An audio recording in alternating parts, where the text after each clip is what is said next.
Good morning, everybody. My name is Kuramoto Nemi from No News Tokyo.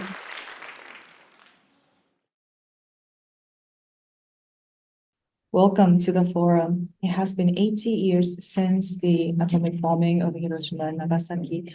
This forum would like to talk about how inhumane the nuclear weapon is, and we want to raise our voice how to abolish nuclear weapons. Beyond age, gender, professions, and where we're from, we come together and work together toward the world without war, without nuclear weapons. This forum runs for 2 days, today and tomorrow. We have 90 people on the podium and 6 sessions, plenary sessions, 15 workshops, 20 exhibitions and workshops that we'll share together. People are coming from all over Japan and beyond. We have a variety of guests coming from overseas. And today we are coming together in the Miyashiro Hall here today. And together with online participants, we hold the session together. So first we have the word from Masako WADA, the Assistant Secretary General of Hidankyo.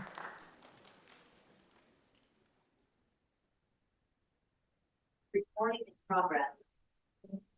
Good morning.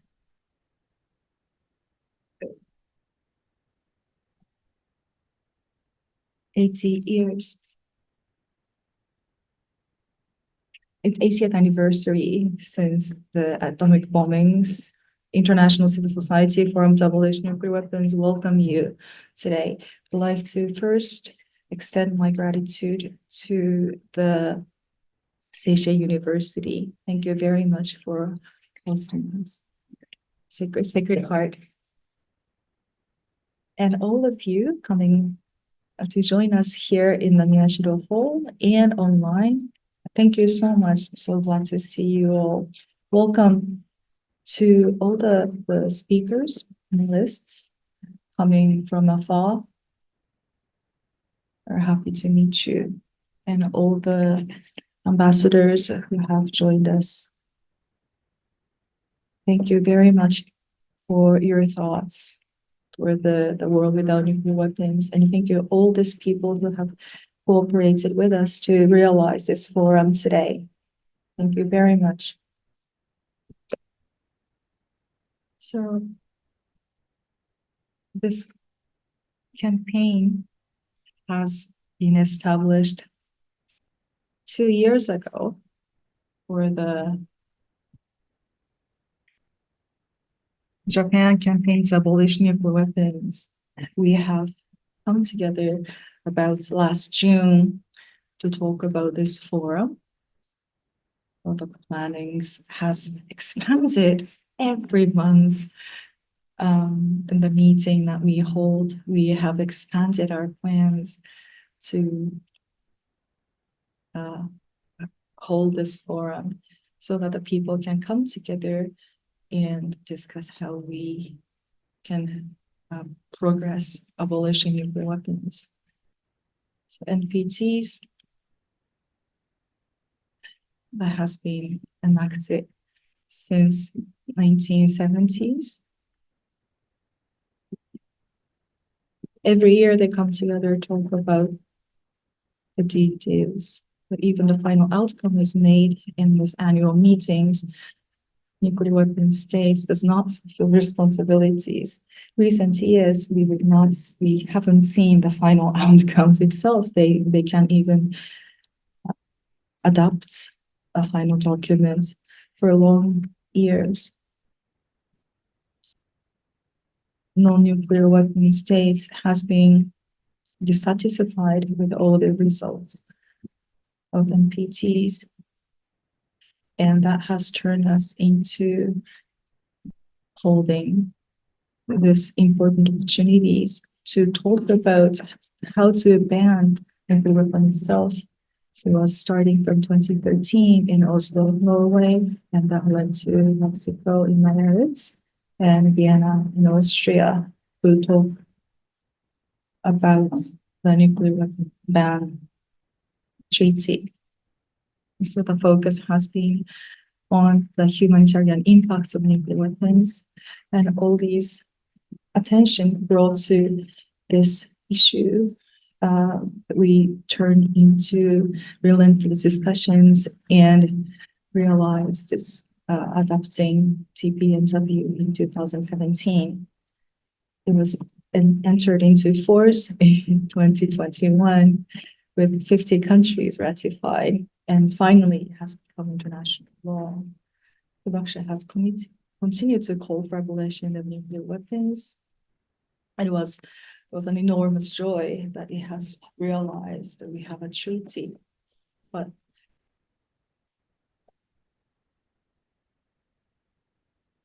diverse discussion at 3 conferences in Oslo, Nayarit, and Vienna has resulted into the first MSP. And the conversation continued, and civil society has always been a very big part of it. This forum was not run by governments, but by civil society. We have been a driving force of this treaty. And in this March, the 3rd MSP will be held in New York, and for that, we will be presenting recommendations as an outcome document from this forum. So with expert opinions, all these participants with free discussions with you, I hope that we will find strong steps for the nuclear weapon-free world that we wish to see. Thank you so much for sharing your voices and efforts and all the passions for the civil society we wish to bring the wisdom together to make forum a success together.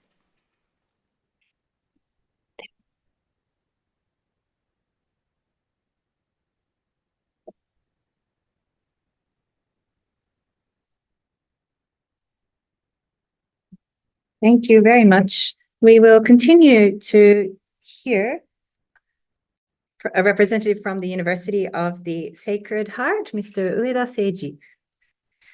Over to you, Mr. Ueda.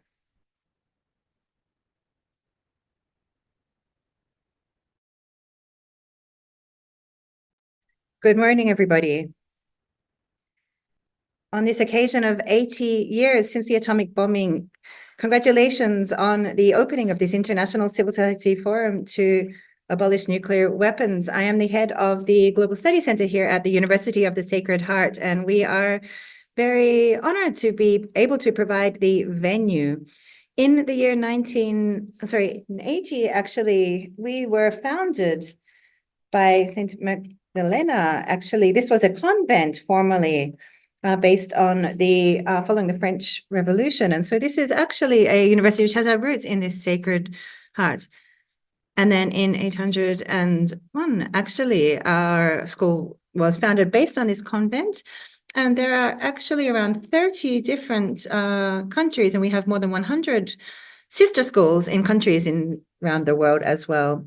Our center has been based on also the Sisters of St. Magdalene's and so on, based on their actions and so on as well, including even Sadako Ogata, who was one of the first UN heads of the refugee situation as well. We have learned from her as a pioneer, who was a graduate of the first year of our school, actually looking at issues of health, migration, migrants and their issues, human rights, and so on, where the students are able to learn on this, but also having lifelong learning for people from children through to adults as well. We are serving as an open space, and we were founded in 2007 in order to provide this kind of open public education, not only for the students here affiliated with the university. We hold many different workshops, exhibitions, and diverse programs here at our center as well. Since the year before last year, we have had, for example, exhibitions about the value of children living even in very difficult circumstances around the world. In the first of these, we looked at issues of children and conflict. And in the second one, which was in autumn of last year through until spring, actually, it was looking at the relationship between children and radiation as a sub-theme. Within this, we had the discussion centered on Hiroshima and a poet called Arthur Bernard, an artist as well, and also a photographer called Miyako Ishiuchi, who presented their different artworks and creative activities in relation to Hiroshima. This year, we will have the sub-theme of children and hope, looking towards the future. So tomorrow, actually, the exhibition space will be open. So I'd like to invite you all to go to Building 4 here at the university to take a look at, it's called the Beehive, actually, is the center where the exhibition will be. And we invite you to take a look at it tomorrow if you are able to. We are very glad that this International Civil Society Forum will be looking at these global challenges, but how we can see these as really issues that are related to every one of us. This is very close to the founding ethos of our center as well. Therefore, we are very glad and we feel it's very meaningful that we are able to collaborate on this occasion. This forum, we have the representatives of Nihon Hidankyo, the atomic bomb survivors, and including Mr. Tanaka Terumi, who have for so many years continued to lead the movement for nuclear weapons abolition, but also many people from the younger generation who will be presenting over these 2 days as well. There are a lot of students from our university who are joining either as volunteers or as participants as well. So I'd like to thank the organizers for this opportunity. And actually, it's a bit of a personal thing, but on the wall of my office, I actually have a photograph of the Maria statue, which experienced the bombing of the Urakami Cathedral in Nagasaki. I've actually brought this with me. And in the year 2010, at the chapel of our university, which is just behind the building here, actually, we held a peace concert. And this is actually the cover from the program from that conference. So this is the A-bombed Maria. And actually, it was possible for us to see the actual figure itself, which is something so meaningful to me. So we hope that these 2 days will be very meaningful and fulfilling, and I'm very honored to close my welcoming remarks with this. Thank you very much.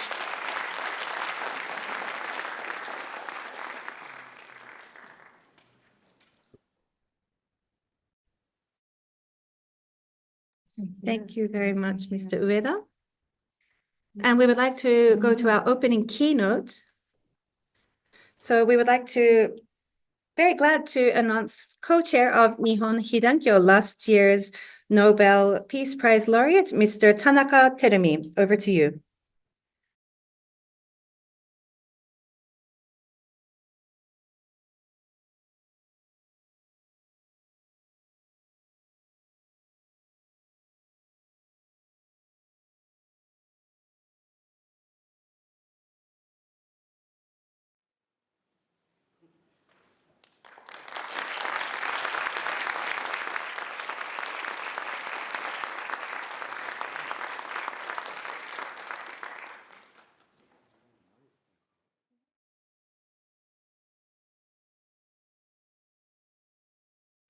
Hello, everybody, and welcome. Thank you so much for joining us here.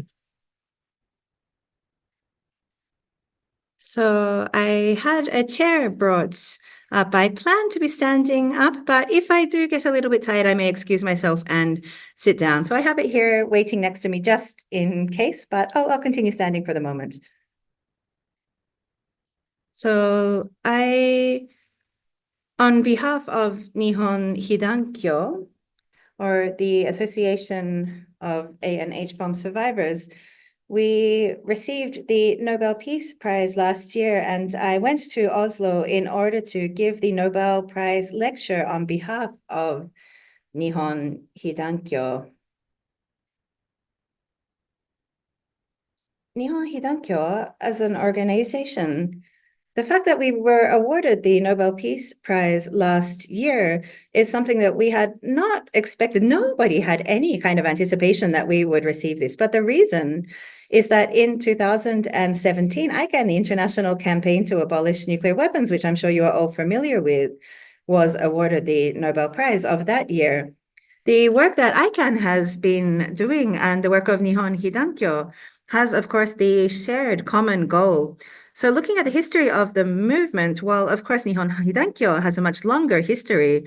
When ICAN's name was announced as the recipient of that year's award, we were kind of expecting that they would actually announce Nihon Hidankyo right after ICAN that year in 2017, but that didn't happen. I was quite saddened or disappointed then, actually. At the press cons afterwards as well, we were all feeling quite disencouraged as the Hibakusha and wondering why was it that Hidankyo was not awarded the Nobel Prize? And thinking about that, there are many different reasons, but I won't go into them today. But instead, we will look at the fact that really we thought that, well, we're never going to be receiving the Nobel Prize. And so last year, we were completely unprepared. None of us, we weren't even watching the television at the time or looking at the announcement. There was only one of our members who was even watching the live announcement. And why Nihon Hidankyo? In 2017, while we were not awarded the Nobel Prize then, why was it that we were awarded it in 2024? We were really wondering about this and thinking about various possible reasons. And when I said that we were wondering about this, when we heard the words announced by the chair of the committee about the reasons, I actually didn't hear live about why the Nobel Committee decided to announce that we would receive the prize. This is something that we'd really given up on. So I didn't actually hear the announcement at first, but then thinking about, of course, the very severe circumstances around nuclear weapons in the current environment, and thinking that it is the Hibakusha, Nihon Hidankyo, and our voices continuing to appeal to the world. And the Nobel Committee, I felt that they really thought that, well, the voices of the survivors is what is most vital in order to break through this. And so this is what we were thinking must have been the reason, looking at or how to make a breakthrough between the severe circumstances. And we thought, well, this is our last chance to really make a big impact. And so for the people in Japan as well, looking at how we can move our own government, and which is not even joined the Treaty on the Prohibition of Nuclear Weapons yet, which is something that we're very frustrated about.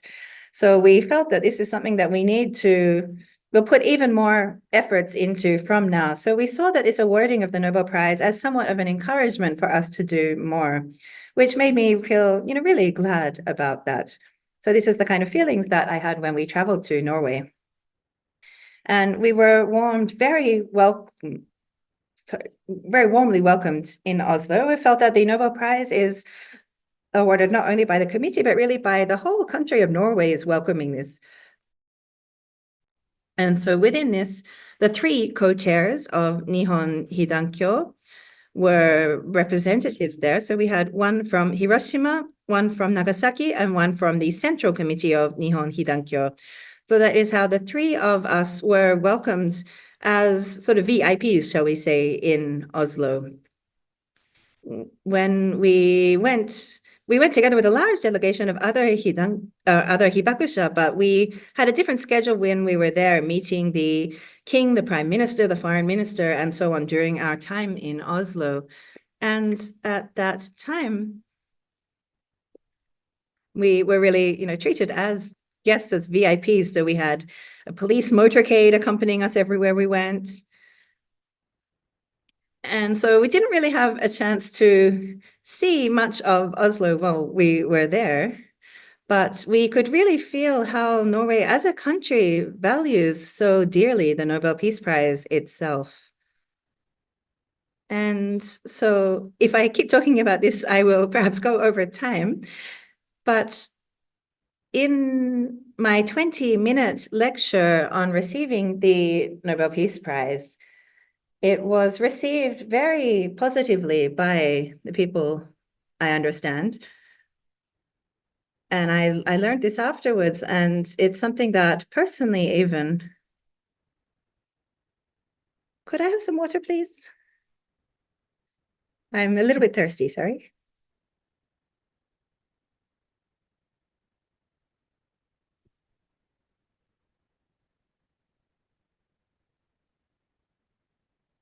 And so I was also moved myself, but within the 20 minutes of limited time that I had,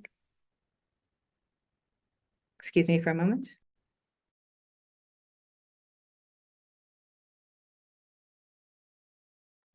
I wasn't really sure how much of what my message could really be delivered in only 20 minutes. I was thinking about this as I was preparing. And so I was drafting the script. Actually, for a month, I was thinking about what to include in this 20-minute lecture. The form of the script that I decided upon was, first of all, explaining about what kind of an organization is Nihon Hidankyo, looking at the history and the movement. And from there, I shared my own personal experience of the atomic bombing.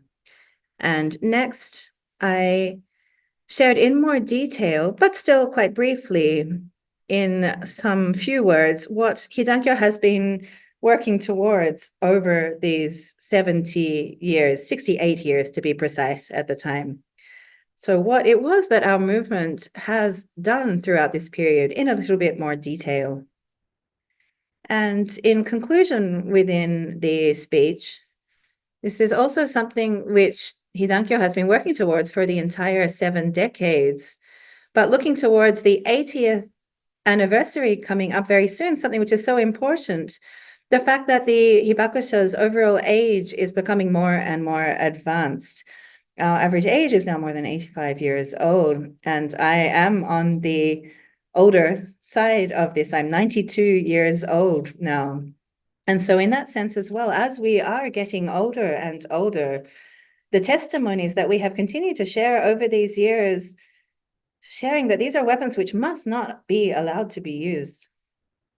And they must be eradicated from the earth as soon as possible. This is what we have continued to appeal for. This is something which the Norwegian Nobel Committee also emphasized, the nuclear taboo, showing that these are weapons which must not be used. And this was included within the words of their speech, and also the reason for the awarding of Hidankyo of the prize as well. So this is something that we have continued to repeat.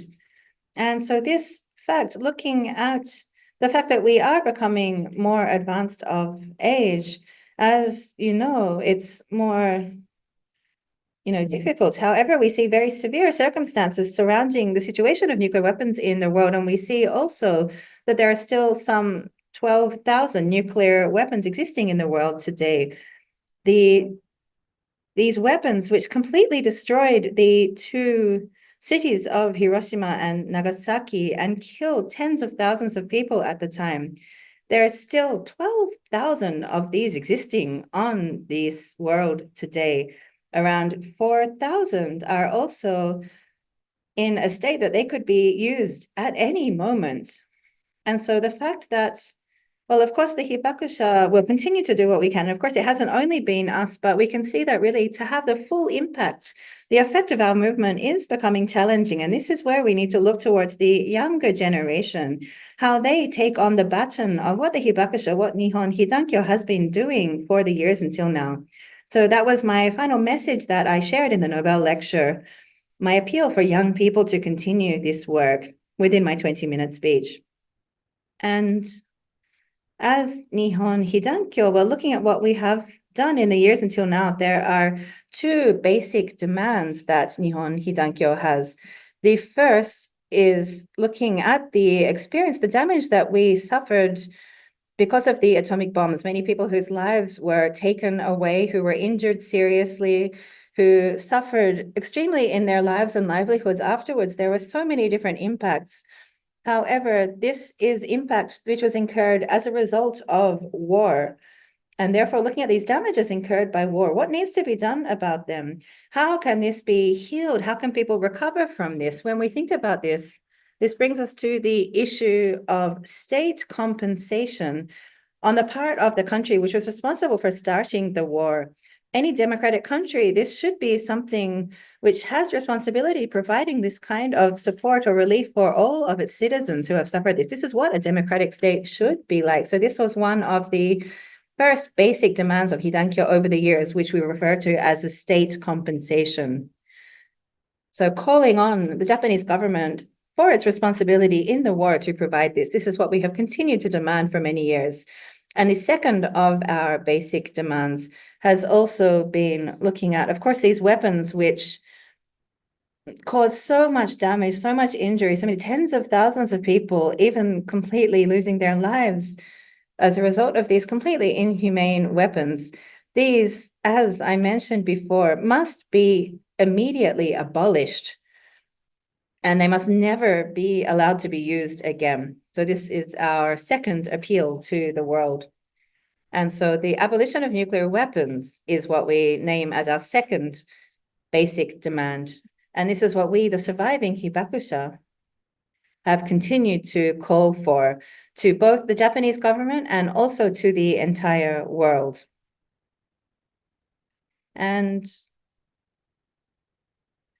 so these factors, when we look at how we want these to be carried on by young people from now, in order to do this, what needs to be done then is we need to have young people to really understand what kind of impact happens when or if nuclear weapons are used, what kind of inhumane situation will happen on this earth. So for young people to first learn about this, and from there, as we enter this era, we are really in the era of younger people. And so looking at how we can ensure that, well, if nuclear weapons were ever to be used in their generation, in their time, this could be used at any moment. We really cannot be certain. And so looking at how we can ensure that, well, first of all, they understand this risk. And so when we think about how people are understanding that this is their issue, that this is something related to them, that it could really impact them as well. So having people see this as an issue that's directed to themselves and related to themselves, this is something that we see is so important in this year, 80 years after the atomic bombings. First of all, understanding and learning about what this would actually mean. But of course, only learning about this or only understanding is not enough. If people are able to take this on as their own issue, something, of course, they don't want to happen to them. They don't want to experience themselves. And to ensure that people can understand this with their senses, not only with their mind as well, not only as facts, but to really feel this is something that I would like to emphasize. And so within this movement and being involved in this, I think that the Norwegian Nobel Committee recognized us as the surviving Hibakusha and decided to also give us this kind of hope that we can pass this on to the next generation, the younger people as well. And so this was really wonderfully demonstrated, I believe. And so today's forum actually is happening at a time when the Japanese government, while it is not ratifying or even joining the Treaty on the Prohibition of Nuclear Weapons. This is something that we want to see how we can change. What we need to do in order to this, well, we're looking towards the third meeting of states parties of the TPNW, which will be happening very soon. And we're calling on the Japanese government to, at the very least, attend this meeting of states parties as an observer. We are having this forum at this timing in order to even more, as much as possible, develop the momentum for this. However, it's still taking place also at a time when we weren't really sure how we can really do this. And this was it was as we were preparing for this when we had the timing of our Nobel Peace Prize. And I think this has given us, of course, both encouragement, but also some kind of direction or ideas for what kind of work we need to be doing. Every day now, I have to go all different places to give speeches and talks every single day. But within this, what I'm very glad that we're able to reach today and tomorrow for this International Civil Society Forum. When I look back to 3 or 4 months ago when we were discussing and thinking about what kind of movement we needed to develop and really quite sort of worried or not really sure what we should do, I think we've been able to have some kind of light forged through thanks to what has happened over these years as well. And so those of you who are here today, I am sure you are quite familiar already. However, from now also, looking towards the 80th anniversary coming up this year as well, and the movement we need to develop now, in order to eradicate nuclear weapons from this world, we need to look very concretely at what we need to do this, what's the next step, and have plans and strategies in place about how we can realize this. And this is what we need to do as we're building up our movement throughout the 80th anniversary year. And this is an issue not only for Japan, but for the people and also the governments all around the world to take up efforts towards abolishing nuclear weapons and building this movement together. So this will be an important year for this, and that is our hope as the Hibakusha also. It looks like I'm up to time, so we did have the chair prepared, but I didn't need to use that. But thank you very much for listening to me.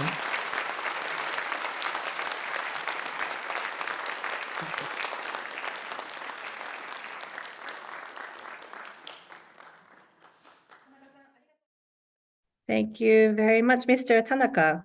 Next, we will have an explanation about this forum from Kawasaki Akira on behalf of the Japan Campaign to Abolish Nuclear Weapons, who is also the executive committee member of Peace Boat.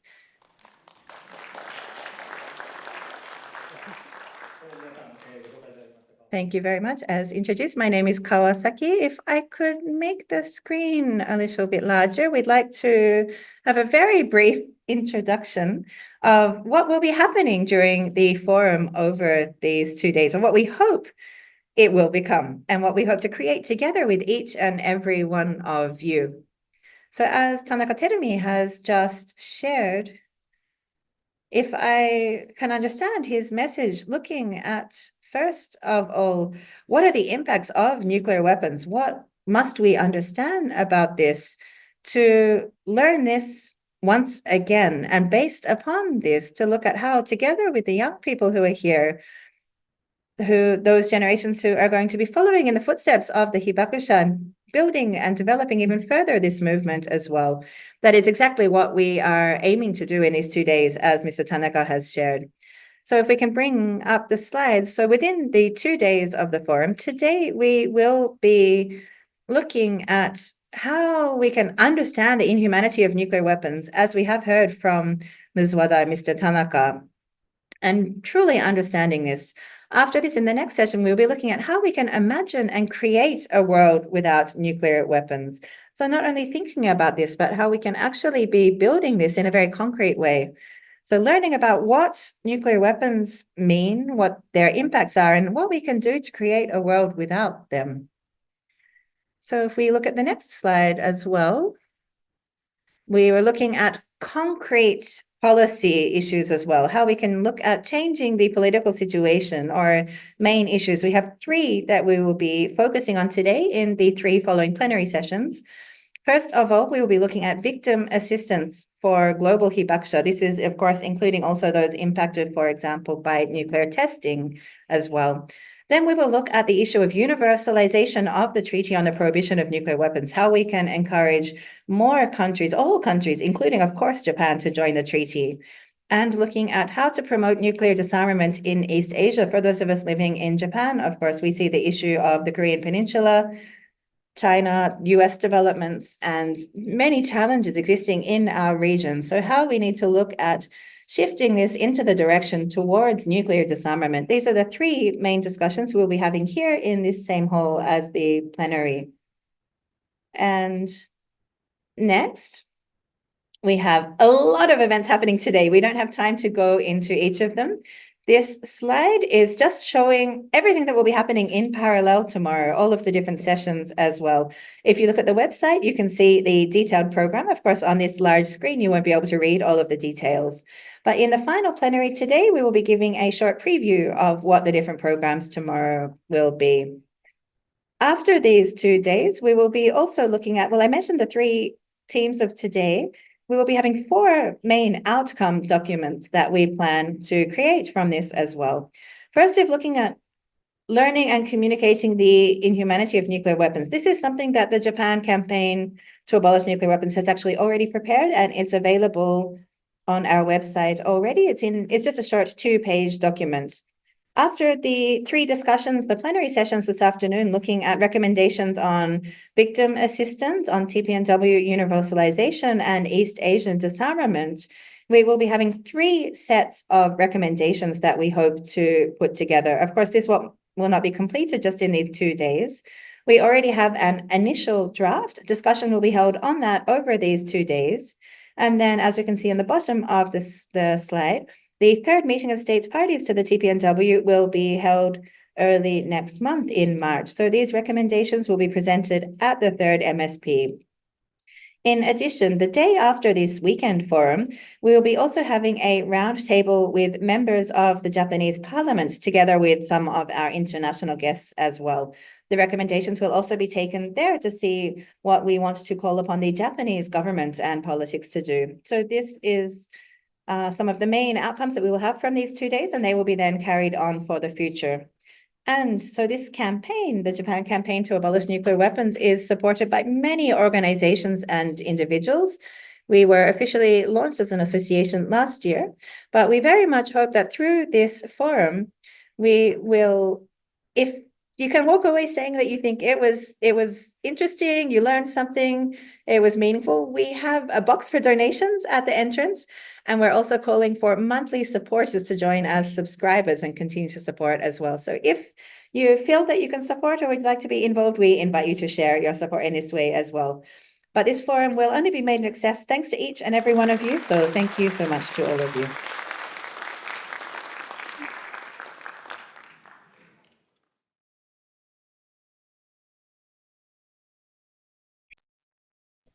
Thank you, Kawasaki-san.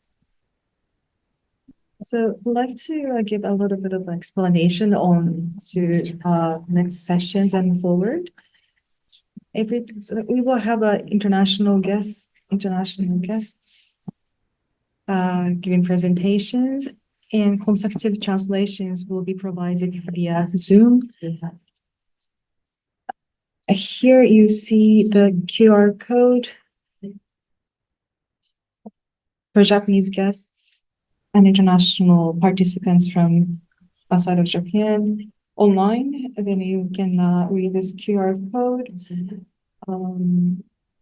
It's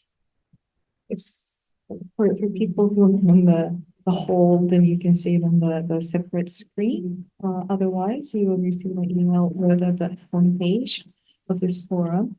You can register yourself to go into Zoom.